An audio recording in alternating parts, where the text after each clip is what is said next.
खाना बना दिया, खाना लगाने लगी हूँ, आप लोग जब तक डाइनिंग टेबल पे आ जाए। तुम तो ऐसा करो बीबी, खाना नहीं हमें जहर दे दो, खाने की जरूरत नहीं। ओ पल्ला, तो पहले बताती ना यार। अब खाना बन गया, अब यही खा लें, अगली दफा देख लूंगी जहर का। मम्मा देख रही हो इसके जवाब। अर्शिया, सूप पी लीजिएगा, मुझे जाना है, बाय। अच्छा रुको, फिर कब आओगी?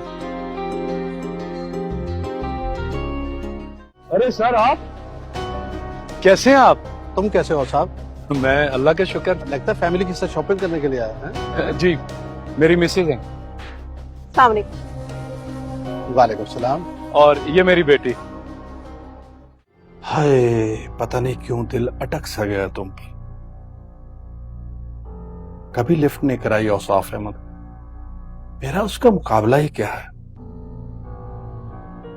लेकिन अब तुम्हारी खातिर उससे हाथ मिलाना पड़ेगा। फर्ज करें कि अगर औसाफ भाई आपको अपने साथ नहीं रखते हैं तो आप लोग को रेंट पे घर लेके रह सकते हैं।